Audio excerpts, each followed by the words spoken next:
7-2 similar polygons.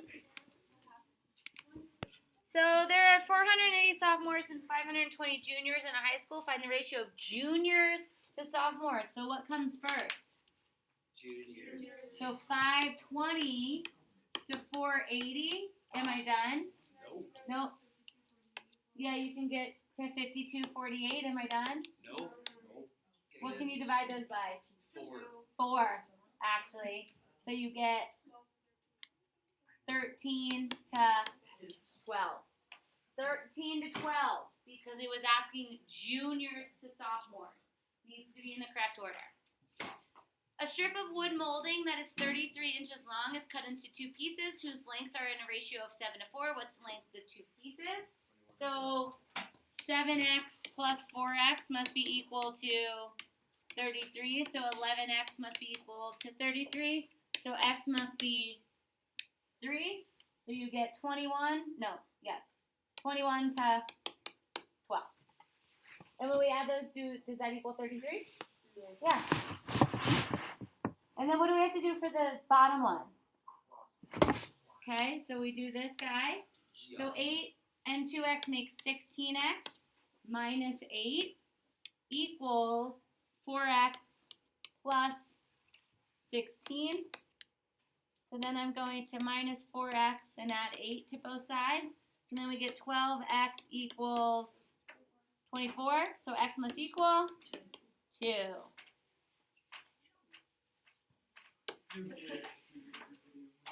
Similar polygons is what we're working with today. So 2 polygons with congruent corresponding angles and corresponding sides, which are proportional. So basically what a similar polygon is polygons that are the same shape but a different size. Congruent polygons are exactly the same size and shape. Similar polygons are the same shape but a different size.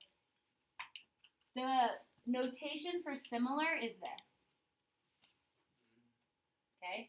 So like triangle ABC is similar to triangle DEF.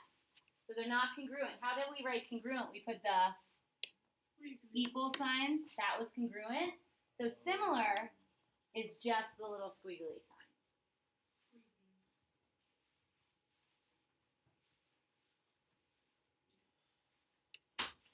Okay. Similar polygons. So basically what this is saying is ABCD is similar to WXYZ. So A and W are going to be in the same spot. B and X go together. Y and C. D and Z. It's pretty much what we did, but we did congruent, not similar. So see how they're different sizes? They're not exactly the same. So all these angles would correspond, and then the corresponding sides, so like AB over WX would be equal to BC over XY. So when you're trying to decide if they're similar, you're going to find, so like what's 15 over 5 equal to? 3. What's 12 over 4 equal to? 3. What's 21 over 7 equal to? 3. What's 18 over 6 equal to? 3. So are they similar? Yes, because all their sides are similar. So would you just say it's like 3 times smaller? Yeah, so we'll talk about a scale factor. So the scale factor to get from the big one to the small one would be 1/3. Because it's like dividing by 3. Yeah. The scale factor to get from the small one to the big one would be 3, because you're multiplying by 3. So this is the same thing. Okay. Order matters when you're writing your similarity statement, so make sure that your, C goes with G. Make sure that you're writing it in the right order. If 2 polygons are similar, the ratio of the lengths of 2 corresponding sides is called the scale factor, like kind of what we just talked about. So the scale factor, yeah, that we don't need. Okay. Use the similarity statement to list all pairs of congruent angles and congruent sides. So it tells us what's similar. So sometimes you might want to like say, okay, A and R go together, and then B and S go together, C and T. So if it's telling you to write a proportionality statement, it means like writing the sides. So AB over RS. So that would be the ratio. AB over RS would be equal to BC over ST, which would be equal to RT over, or sorry, AC over RT, because you got to stay, if you start with this one first, then you have to do that one second. So it's nothing really new yet, okay? All right, so triangle GHK is similar to triangle PQR. Determine which one of these is not going to be true. Which one is not going to be true? Good job. C is correct because if we look at K and R, K and R, that's the easiest spot to look at. Are they in the same spot in your similarity statement? Yes. And the reason D doesn't work is because if we look at H and P are not in the same spot in the similarity statement. Tan is designing a new menu for the restaurant he works for, or whatever. Determine whether the size for the new menu is similar to the original menu. If so, explain your reasoning. So the way that we do this is we just set up a proportion. Is 12 over 14 equal to 10 over 12? So when we reduce it, well, what can we reduce 12/14ths to? Divide them both by 2 and you get 6/7. Divide these both by 2 and you get 5/6. Is it the same? No. Okay? It is not the same. Could you have done it this way? 10 over 12.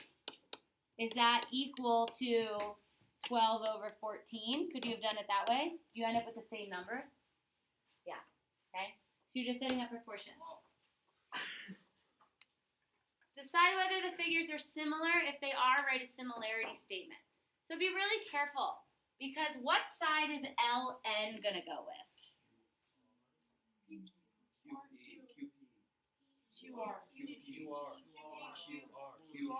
Okay, let's actually, I'm going to do a different one. Let's do, which one is MN going to go with? PR. Why PR? Because it's the Longest side and longest side. So if we're, and do you see the angle thing here? Okay, so that side goes together, this side goes together, and then this side goes together. So I do recommend sometimes maybe using highlighters or colored pencils to help you stay organized. So now I need to say, okay, how do I get from 12 to 4? Divide by 3. How do I get from 18 to 12? Do you divide by 3? No. How do I get from 10.5 to 9? Do you divide by 3? Oh, wait. I messed up. Because this is the, oh no. Yes, I did. Okay, let's start over. Whoops. Sorry, guys. Long side goes with long side. These are our short sides. Yeah. And then these would go together here. Okay, so now we need to set up a proportion.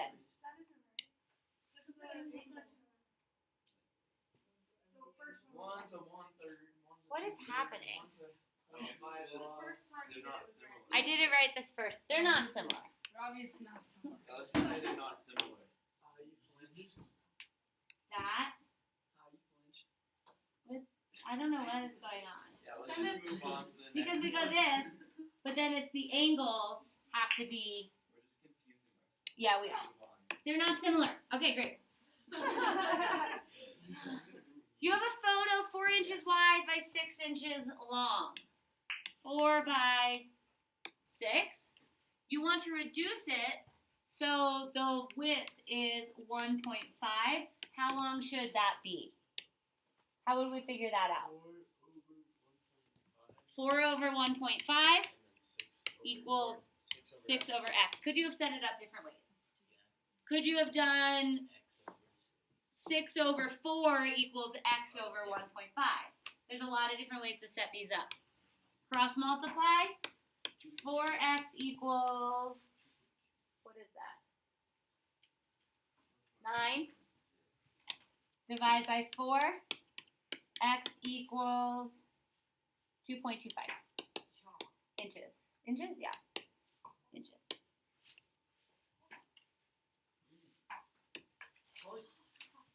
A painting 3 feet in width is similar to the wall on which it is hanging. So the painting is 3 feet width. And if the width of the wall is 27, calculate the scale factor of the wall to the painting. 9. What would the scale factor of the wall to the painting be? 1/9. Because we're getting smaller. Okay, we went from the wall to the painting. And what would the ratio of their perimeters be? What would the ratio of their perimeters be? What do you think? 1/9. Okay, so you can use this one. So you could have written 3/27, but then that would reduce to 1/9. It's the same thing. You're using the same information. All right, give it a try.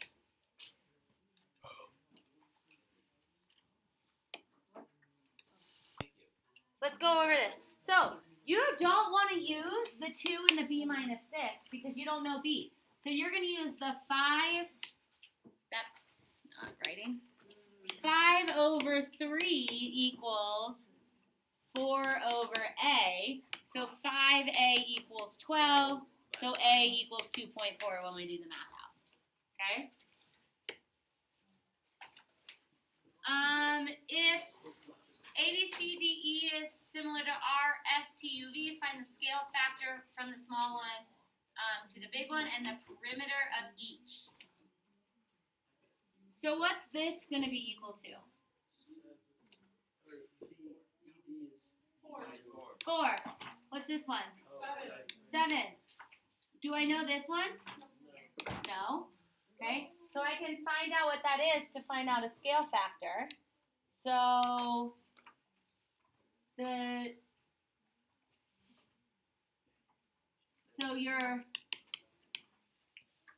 sorry, that's not, I don't know what I'm doing with that.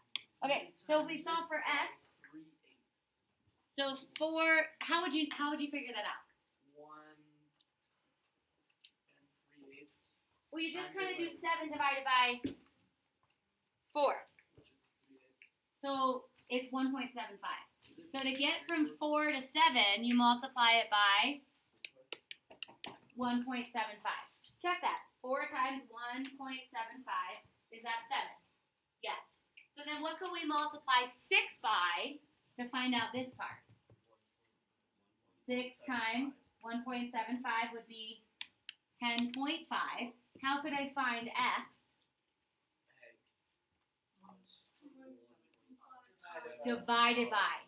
So 10.5 divided by 1.75. So this would be 6 and 6. And this would be 10.5. So what would the scale factor be from the small one to the big one? We decided it was 1.75. And then how could we find the perimeter? Add it all up. So 4 plus 4 plus 6 plus 6 plus 6 is 26. So what would the perimeter of the next one be? How would you find that out? Times 1.75. Or you could do the math, and you get 45.5. Nothing mind-blowing here, right? Not too bad. All right, give this one a try. So, guys, you can do the first one really easily. So, 16, 16, 8. When you add all those up, what do you get? 60. But how would I actually, if I didn't have this as like a multiple choice, how would I figure out the 45 for the next one? You would do 1 divided by 6, which is 1.3. You just have to know that it's 3/4. Yeah, so you would divide it by 1.3 to get 45. And you're rounding that.